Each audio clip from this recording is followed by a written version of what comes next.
Peter R. Breggin, MD, is called the conscience of psychiatry for his many decades of successful reform efforts. His scientific and educational work provide the foundation for modern criticism of drugs and ECT and lead the way in promoting more caring and effective therapies. His books include Talking Back to Prozac, Toxic Psychiatry, Medication Madness, Psychiatric Drug Withdrawal, and now, Guilt, Shame, and Anxiety, Understanding and Overcoming Negative Emotions. Welcome to the Dr. Peter Breggin Hour. Hello, my wonderful, wonderful audience. Here I am coming from my home office, a little bit different setting than before. Just really glad to be doing the radio TV show on PRN. We're heard live at 4 p.m. on Wednesdays on the radio, and then PRN is filming away, and we then become a TV show and go up on the Dr. Breggin YouTube channel. We're doing really good. My most recent show on the TV end has over 6,000 downloads, and the radio show is cooking along as usual, gaining momentum, in fact. So things are going well, and I'm just really glad to have you here, glad to be a part of this, glad to be a part of PRN. And I'm Dr. Peter Breggin, of course, Breggin. My guest today, and you will see her shining face if you watching us on TV, the TV version. And it is Gail Tasch, Tasch. She's been on the radio show with me before. She's a psychiatrist and board certified. She went to Loyola University, the Stritch School of Medicine. And then she went to Mayo Clinic. And we're going to have some interesting discussions about Mayo Clinic, where she had a residency, and my split residency with Thomas Sass up in the Upstate Medical Center in Syracuse and down at Harvard in Boston. She does mostly inpatient work now and consulting with an adolescent residential community, really a service, an adolescent service. And she's doing legal work. I've been actually sent her a couple legal cases. And we've been talking about that and sharing some of my, I think it's fair to say, vast forensic psychiatric experience with her. Very stressful work, folks, doing forensic work. And I'm getting just a little bit more picky now in my old age about I'm not supposed to ever talk about old age. I have a friend who just cringes when I say that. My wife says that's just not ever going to happen to me. Now, Gail is she's just a really interesting person. I'll quote something that she put on her little bio, which is on our website, our second website, which is empathictherapy.org. where she's on my advisory board, our advisory board for our Empathic Therapy Center. She says, I believe that people can live strong, powerful lives with the correct approach using psychotherapy, nutrition, and meditation. I believe people should receive the very best treatment for mental health problems, and with proper help, one can live their life with joy and abundance. Now, I propose to Gail that we do a unique show, two psychiatrists doing a truly unique show, and that is about, does psychiatry have any place at all in the world anymore? That's a very good question, isn't it? A very good question. And I propose that between Gail and I, we will answer this question before we're done today. Does psychiatry have any place in this world? I have a really interesting idea about it, but I'm going to be a little bit of a showman and say, not yet. Usually I just blurt it out at the beginning. I'm recovering from a virus, not the one from China, the one from Ithaca, New York, and I might give a little cough here and there. Gail, would you like to just begin with what your training was like? Because it's such an interesting contrast to mine, because I was trained much earlier than you, but in a much more new psychiatry format. I mean, this is very interesting. Talk about your background and your training. And eventually, folks, we're going to get to the question of, what does this all add up to? Should we have psychiatry? What would it look like? Do you want to talk about your Mayo training? Mayo is like, there's Harvard and then Mayo's the rest of the country, top there. Yeah, well, I did my psychiatry residency at Mayo Clinic in Rochester, Minnesota. And I, of course, wanted to be a doctor. I loved my psychiatry rotation in medical school. And actually, when I went to talk with my advisor in medical school, I said I want to go into psychiatry. And he said, "Oh, Gail, don't do that. Be a real doctor." And so I was in the closet, when I was trying to get my referral letters and everything, I would try to pretend that nobody called me, and when I would just click off the call because I was in the closet. I really wanted to go into psychiatry. So actually, I ended up going into internal medicine at Mayo Clinic first. And during my first year of my internal medicine residency, I did another psychiatry rotation, which I loved. I enjoyed. I love people. I like understanding what's going on with them. And so I changed from my internal medicine residency to a psychiatry residency while I was at Mayo Clinic. And when I was in my residency, we called the type of residency I was in an eclectic residency, meaning we learned all kinds of different treatments. We learned about Freud, Carl Jung, all the old psychologists, psychiatrists, and the history of psychiatry. We learned medication. Of course, at that time, it was the tricyclic antidepressants and Thorazine and such, but it was not a huge emphasis on medicine. Usually, only people that got medicine were if somebody had schizophrenia. Real schizophrenia. And we would treat people with psychotherapy. We had a psychotherapy center, and we learned different types of psychotherapy, like psychodynamic psychotherapy, insight-oriented psychotherapy, cognitive behavioral. So I learned all about those different types of psychotherapy treatment, in addition to getting some exposure actually to analysis. One of the professors was an analyst, and we had, afternoons with him when he talked about what he did and such.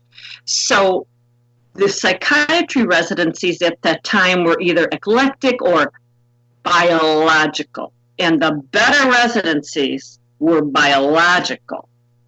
And Yale still is, I guess, one of the top psychiatric residencies. And the psychiatrists are coming out of residency with no exposure to psychotherapy at all.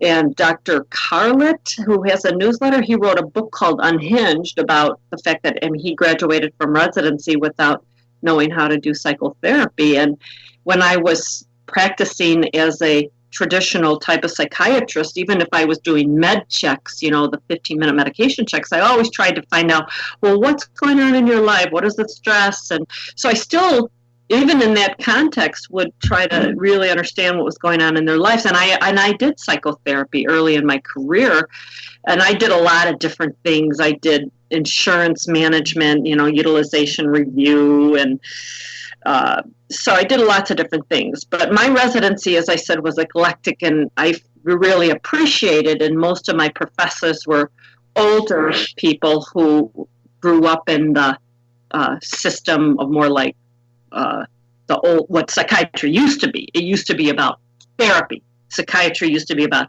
helping people and understanding them. Now, when you were at Mayo, though, did you have to do electroshock treatment? Do I have to answer that? I did. It was part of the training. Yeah, see, I don't want to give folks the wrong idea that there was Yeah. some really Right. So, pure programs. yes. And I had to make a choice at both Harvard and at upstate New York whether I would get thrown out of my residency or participate in a shock treatment. I wrote a piece about that many, many years ago, calling it the shame of my life, that I chose to keep that credential, to become the psychiatrist and to participate in the shock treatment program. Mm-hmm. And I was just told both at Harvard and at upstate New York that it was that or get thrown out. I did have a colleague who refused to do it at upstate New York, and he got thrown out, and he eventually went to Canada as part of the Vietnam War, and he became a family doc in Canada. So it was really quite serious. My friend Leonard Frank, who's gone now, who was a former a patient who had had a lot of insulin coma shock, he compared electroshock, doctors having to do that, to the blood passage of the SS who had to kill somebody before they became an SS person. And he said, and what psychiatrists have to do is do electroshock before they become psychiatrists, and that bonds them in the brutality of the profession. Interesting concept. Yeah. Now, I got started, Gail, way back, much earlier than you. Gail's residency was around 1981. The dates are important. Back in 1954, I was at Harvard as an undergraduate, and I started volunteering in a mental hospital program. And I eventually led the program. I gave lectures about it around the eastern United States. I had co-authored my first book. And it was all about how volunteers could change the lives of the patients and the whole environment of the hospital. Finally, I talked the superintendent, much against his wishes really, into giving us a case aid program where 15 of us who were leaders of the program, we each got our own patient assigned to us in addition to just being volunteers. And we had supervision 1 day a week from a social worker, a very kind man. And despite all the fears and threats, the Boston Psychoanalytic Society, who I never saw any of them at the hospital, state hospital, they said we'd ruin the patients. Well, actually, we got 13 out of 15 of them out of the hospital. And we wrote about this. I wrote about this in the chapter 1 of one of my early books, Toxic Psychiatry, still maybe one of my very, very best books. And so I went into psychiatry knowing how bad it was because I saw shock treatment, I saw lobotomy, saw the effects. But in those days in 54, psychiatry was eclectic. You had social psychiatry, you had psychoanalytic psychiatry. It was a weird thing. I mean, the man who supervised our program and gave me so much support also wrote a book on lobotomy. He was a lobotomist. I mean, it was these strange combinations that everybody accepted within themselves or with other people. It was a very, very strange and confusing in that regard. It is strange and confusing because, we study psychology, which is the study of the mind, and then we switch to the study of the brain. And I think that's the push and pull all the time with some of the organizations I belong to. Are we treating the brain or are we treating the mind in psychiatry? Oh, God forbid the spirit. Liberating the human spirit. That's right. The soul. Right? Oh, my God, the soul. Right. But the brain is controlled by the mind. See, when we give a drug, we think that the changing the brain is going to change how you feel or how you think or not be depressed, right? I don't know if you've thought much about this, but, well, obviously you have, I'm sure. I spent my life thinking about this stuff. Yeah. What it's all about. In this eclectic program, you study psychology and you study psychiatry, the mind and the brain. Well, when I went to my residency, I went to medical school and in order to become a psychiatrist. And I wanted to go back to Harvard. But this is all about psychiatry, folks. I mean, and we're going to get to what could psychiatry possibly really be? What could it be at its best? I was about to go to in those days you had separate internships and residency, much more separate than now. And I was going to go to a standard, or try to get into, probably could have gotten into a standard Harvard or related internship. I had great recommendations coming out of medical school. One of my recommendations was from the only Nobel Prize winner in the medical school who wanted me to be a pediatrician. Another was from Ben Spock, who was a pediatrician, the most famous doctor in the world at the time. So I was in good shape, and I did well in med school. And then a book came out in the middle of that process called The Myth of Mental Illness by Thomas Szasz. And one of my friends in med school said, I just saw a book and it looks like you. Well, it was actually a bit ahead of me. I got the book and I read it, and he just took it further than I had been taking it, to say that the whole concept of mental illness is a metaphor that makes no sense. It can't be, the mental doesn't get ill, the brain gets ill, and they're two separate fields entirely, and we have to accept that, and it's not the brain that is sick with patients, and the mind isn't sick either. The mind is something else. It's distressed, it's confused, it's angry, it's upset, or whatever, or different, but it's not ill. And so I went up there to Syracuse at the last minute, upstate New York. They had already filled their they had an internship with medicine and psychiatry, only one in the country, where I could take 6 months of psychiatry on my internship. And they said they were closed, but they accepted me. I mean, I was just a perfect click for them. I met Szasz, we talked, discussed things. I actually, for the first time, found that a psychiatrist was pushing my thinking further, and especially on issues of freedom and the importance of the horror of involuntary treatment. And but I loved being there. I had to do my internship, but I wanted to go back to Harvard.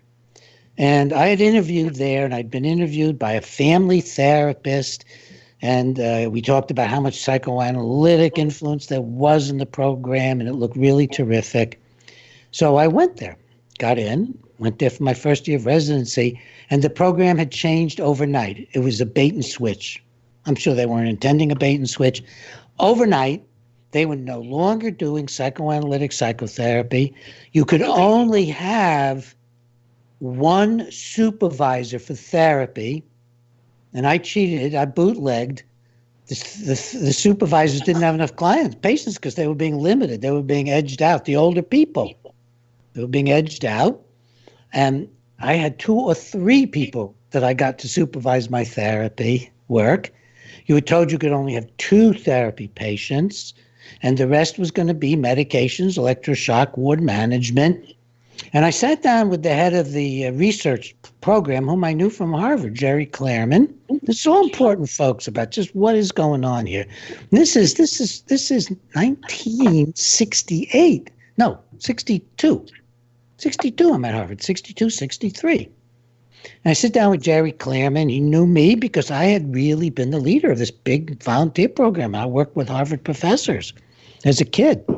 And Jerry said, well, Peter, what do you want to do?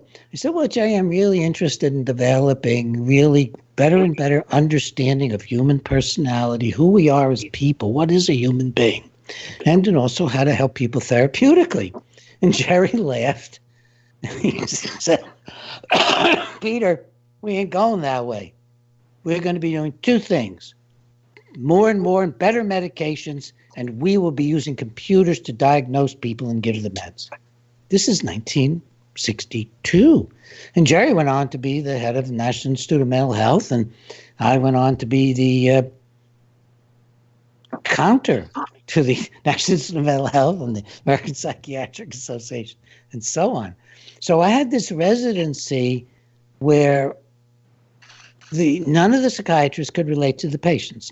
We were all first year, but I've been talking to patients for 5 years, 4 years as an undergraduate in the mental hospital on my own, by myself on the wards, running a program. Then I'd had an internship with psychiatry, and I'd been working with the Department of Psychiatry. I was actually giving talks at the Department of Psychiatry up in Syracuse when I was an intern. And Here at Harvard, all of a sudden, it's a new world. And I left. I said, I'm not.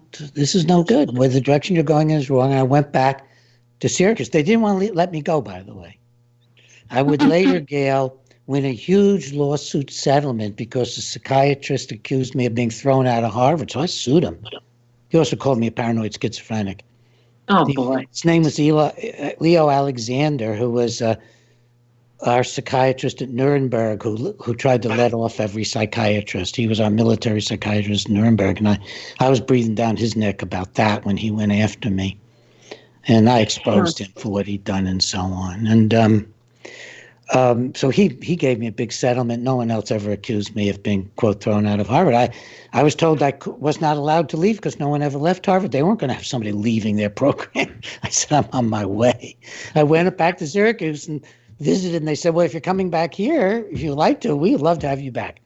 And then everything caved in at Syracuse because Tom's book had such an impact, The Myth of Mental Illness, that the state of New York removed him from teaching at the local teaching hospital, which was State Hospital, small unit.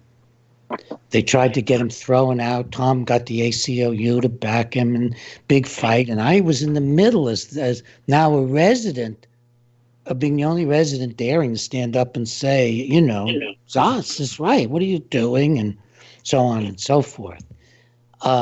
So psychiatry could not stand criticism.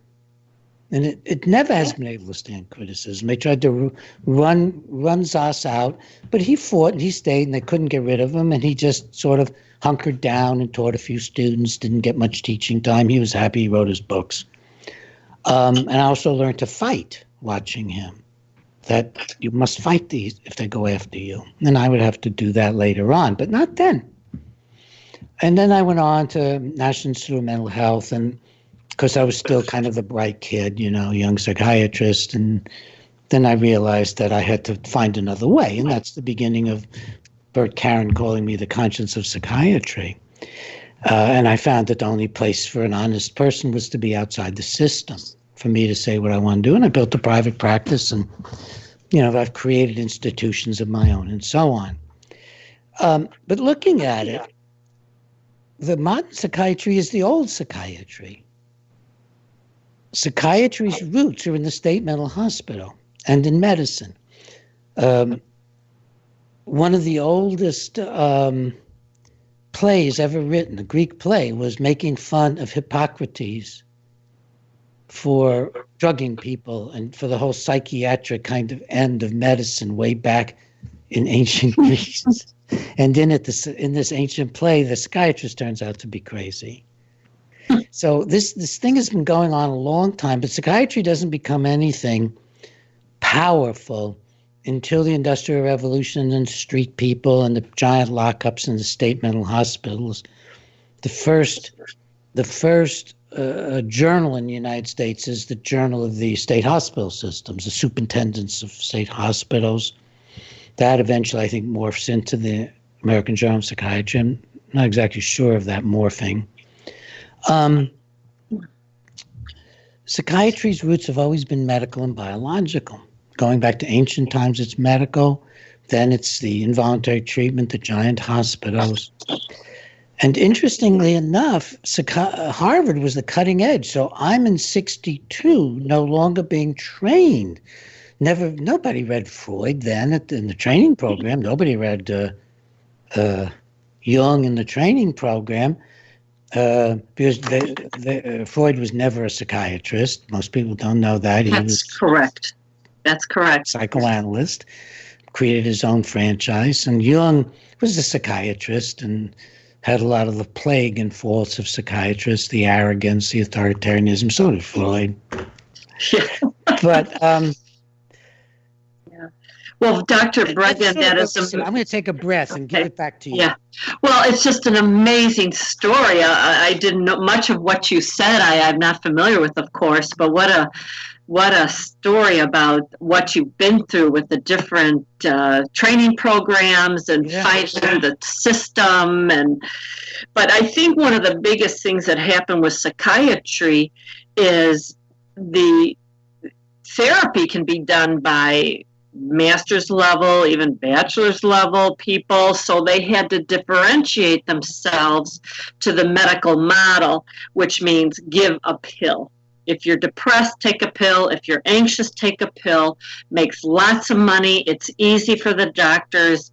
Doctors don't want to sit down and ask you what is really going on.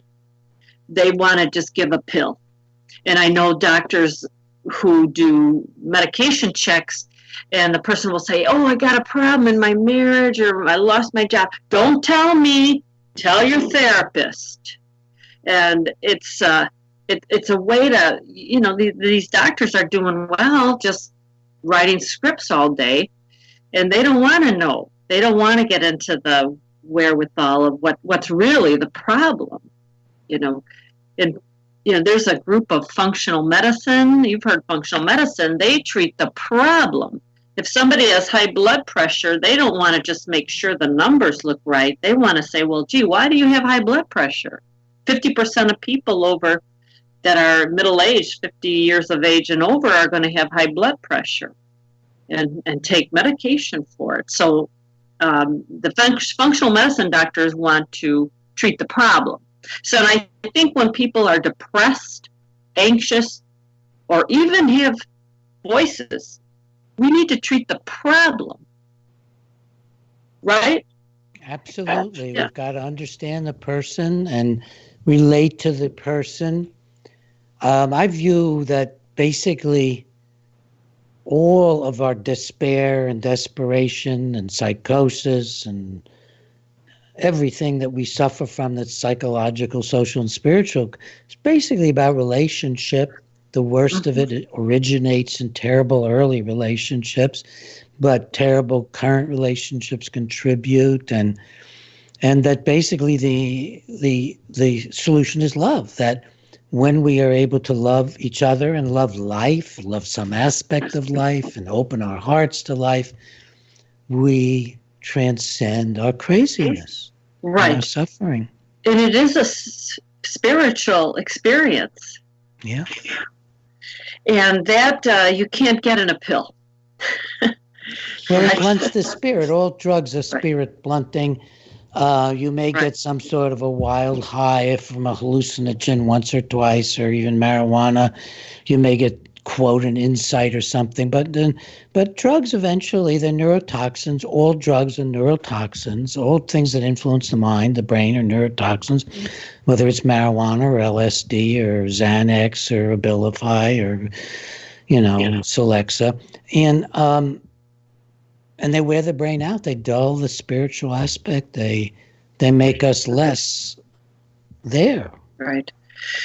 When somebody is prescribed a psychiatric medication, it's like they're on the road to ruin, because all of these drugs, they work really well in the beginning.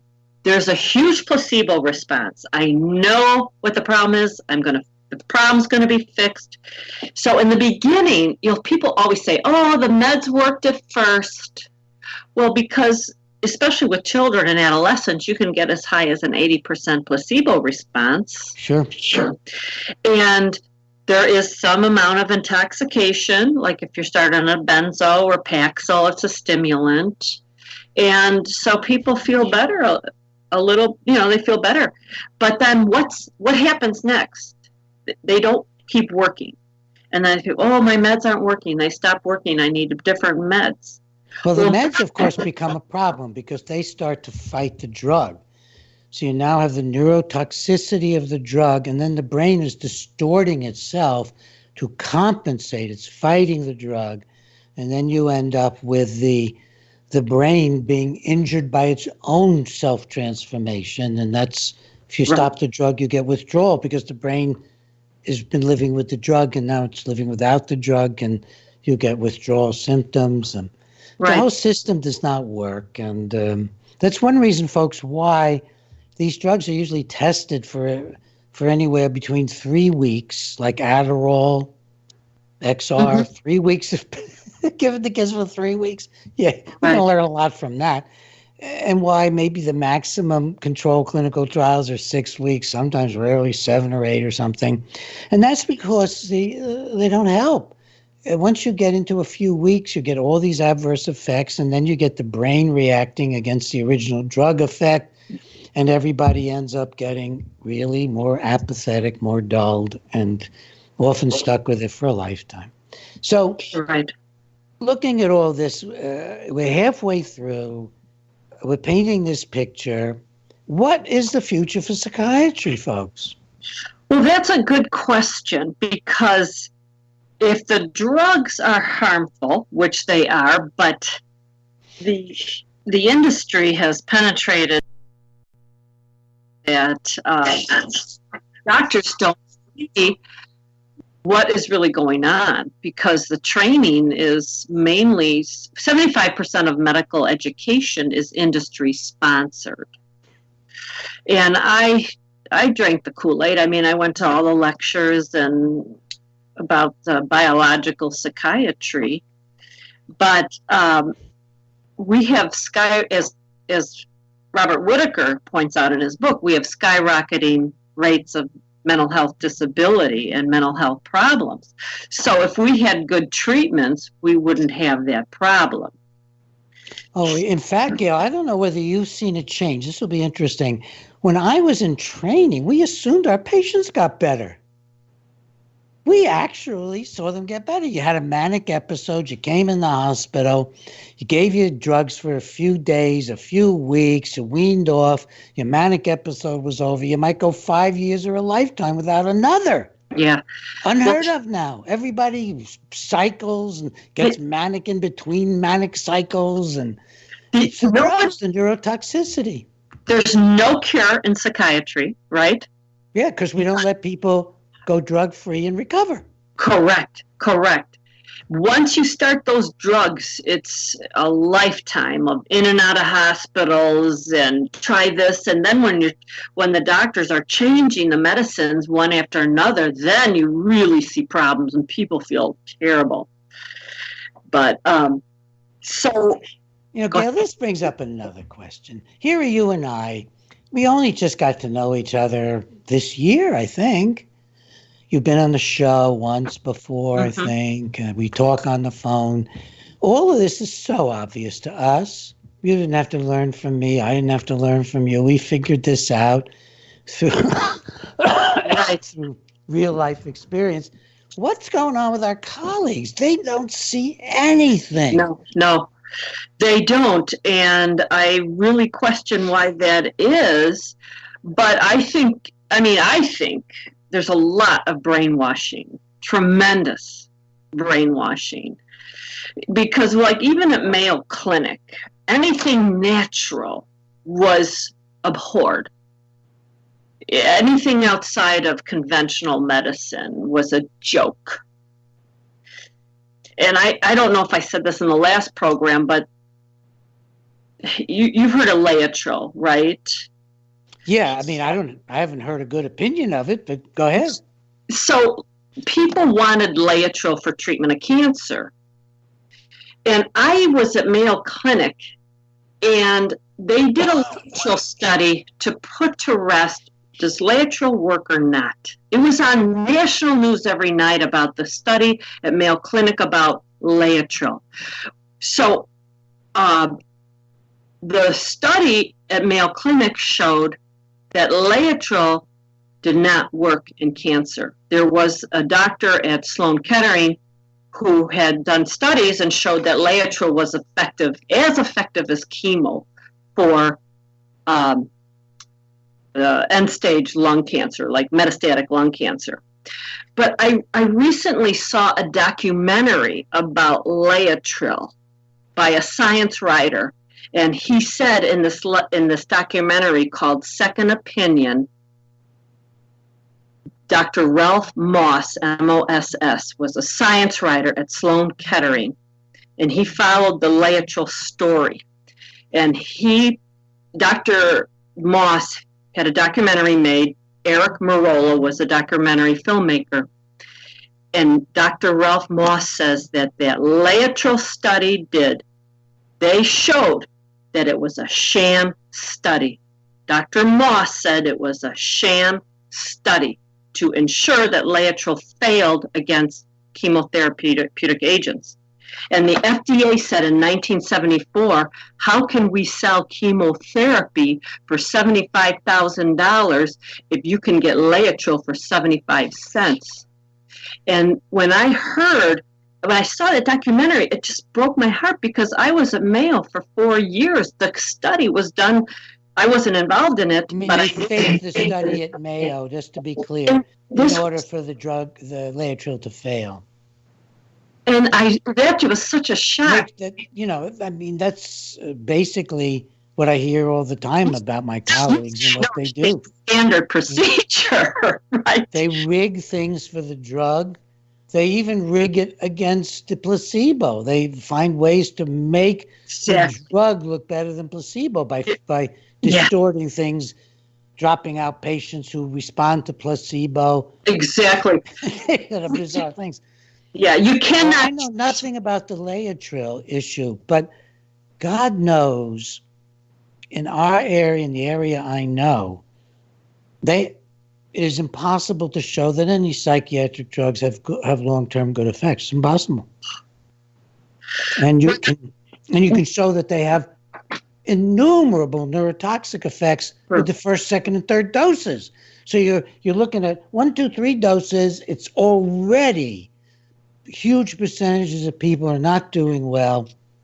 And then you go on long-term, people get worse and worse. And you're comparing that to having to rig wildly the studies to try to make believe that drugs work for 4, 5, 6, 7 weeks or something. All right, so what could be the future of psychiatry? I had a brilliant brainstorm.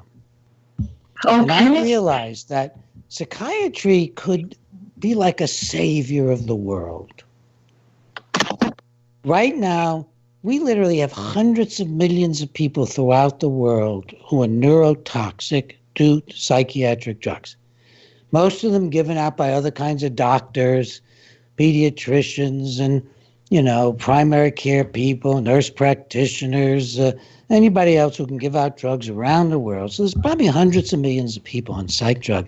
So we have a plague that makes most of the plagues in history look pretty minor. We have a plague of neurotoxicity. Psychiatry could become heroic by stopping prescribing except to withdraw people. Every psychiatrist could buy my book, Psychiatric Drug Withdrawal, a guide for prescribers, therapists, patients, and their families, or take my courses, or develop their own materials and devote themselves to saving humanity from a plague of neurotoxicity. Psychiatry could become heroic and do itself, undo the horrors it's perpetrated. It could stop doing shock treatment, admit that they're causing terrible brain damage, like one of the shock companies already admitted it to the FDA. And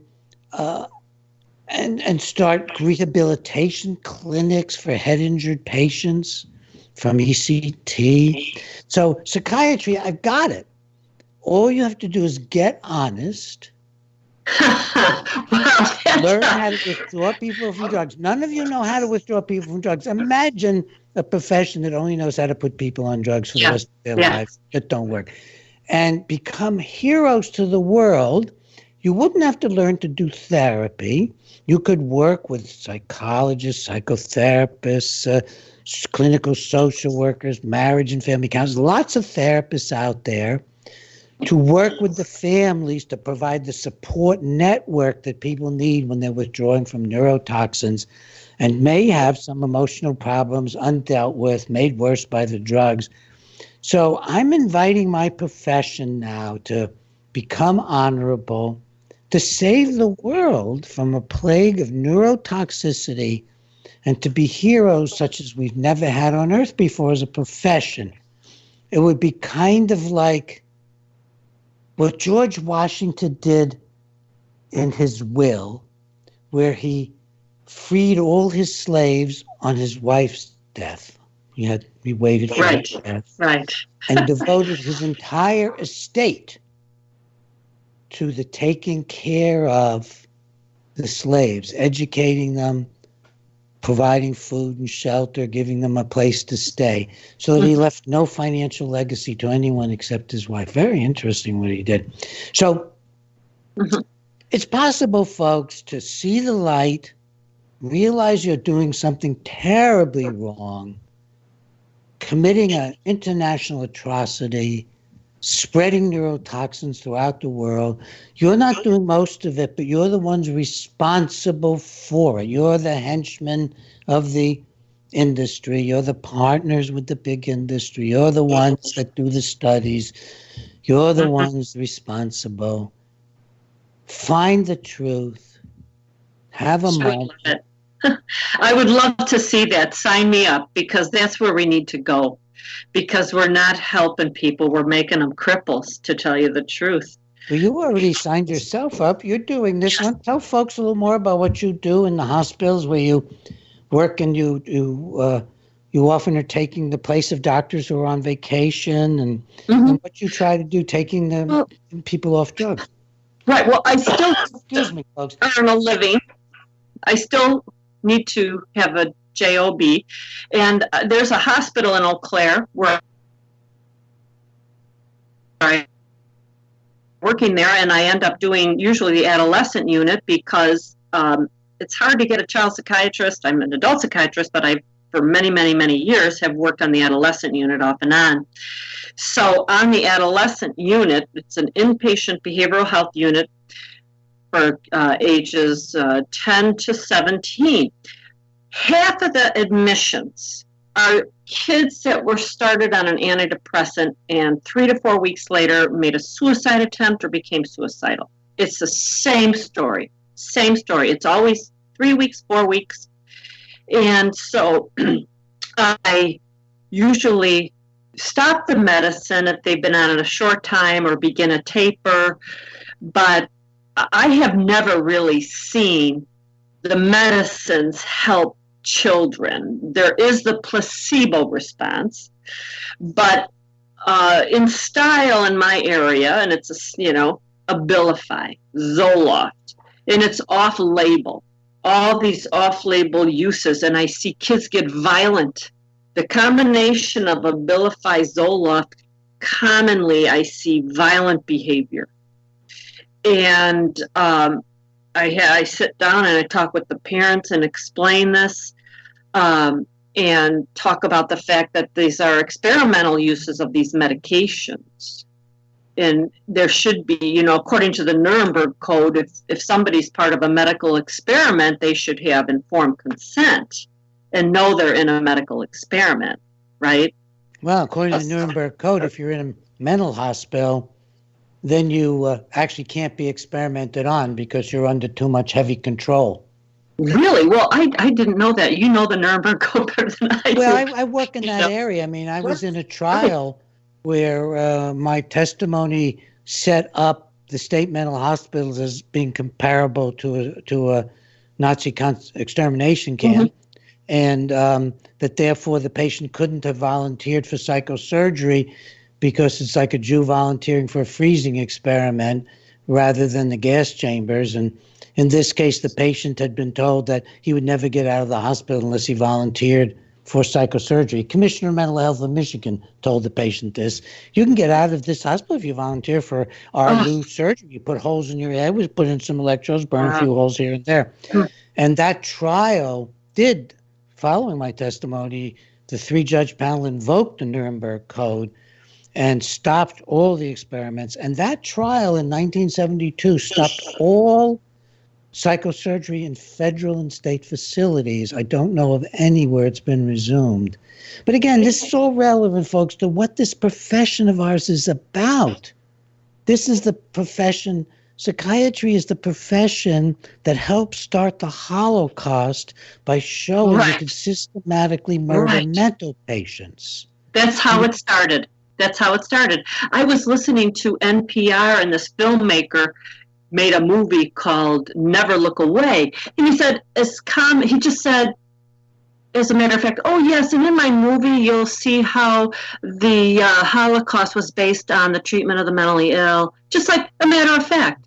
Well, so let me give you a surprise. I'm the first one that wrote about that in depth in the United States in a paper that's in the International Journal of Risk and Safety in Medicine way back long ago. And I gave the first speech ever about this in Germany, in the first conference on medicine in the Third Reich in Germany. So, I've just been looking at psychiatry for a long time, and all this stuff you can find on my website, folks. You can find my Murder of Mental Patients article. Yeah. All right, so we have a profession that's just gone the wrong way. You cannot treat psychological, emotional, spiritual problems as if they're biological without becoming an abuser. Right. That's exactly right. You are such a hero for what you've done. Just starting, with against psychosurgery, they'd still be doing it probably. But now they're looking at like TMS, transcranial magnetic stimulation, and that is another form of brain abuse and it's supposed to be so safe, but people develop severe anxiety, severe side effects from TMS. And I feel like the TMS is now the latest form of barbaric treatment for mental illness. Well, I'm so glad you brought it up. This is a very, very key. Psychiatry is going to be left behind anyway, because it's people like Elon Musk and the big tech people who are developing all the latest ways of influencing the brain. My most recent show before this one, I think it's a week or two ago, because I had this virus that I'm recovering from. And I invited Melissa and Aaron Dykes, Dykes, to be on the show. And we talked about the real horror of where is psychiatry going. And it's going to be way beyond psychiatry. And it's going to be the combination of artificial intelligence with various forms of electrically influencing the brain. Some are being developed now that won't even require electrodes.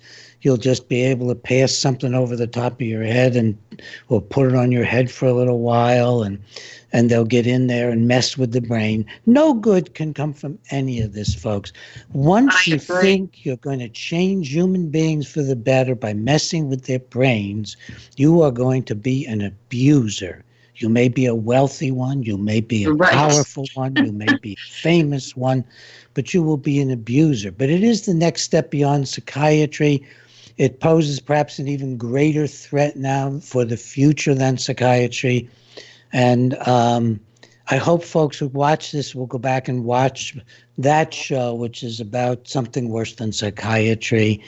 And it's with this wonderful team of the Dykes, Melissa and Aaron, and the work we are doing together, because that's where a lot of my work is going now.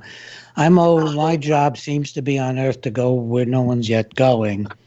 And they got there ahead of me, but they came to me and did this wonderful film, which has a lot of me in it because of my knowledge of all this from the psychosurgery campaign and my knowledge of federal funding of the psychosurgery experiments and electroshock experiments.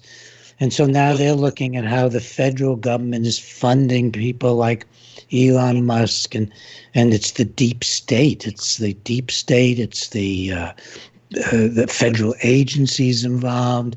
And this goes all the way back to MK Ultra and goes all the way back to things that we know very clearly about. There's nothing in here is conspiracy theory. There's no conspiracy. This is facts. We didn't find out that, and it was Aaron and Melissa who found it. We didn't find out that Elon Musk was being funded by the federal government until they were just reading the DARPA website. DARPA is this big defense agency, and they were bragging that Elon Musk's electronic interventions of the brain with very thin electrodes, that this, quote, sewing machine had been developed by DARPA, the federal government, working with Elon Musk and UCLA, which has always been a hotbed of violent, hateful psychiatry, going way back to the psychosurgery days. So this is the kind of stuff we're looking at, folks. It's always been like this, folks. You know, the history of psychiatry is all abuse, barbaric treatments, one after another, except for some bright lights. I would love to have Quaker treatment, the moral treatment. But see, it was outside of psychiatry. You know, the Quakers, they developed these moral therapy centers in the 17 and 1800s.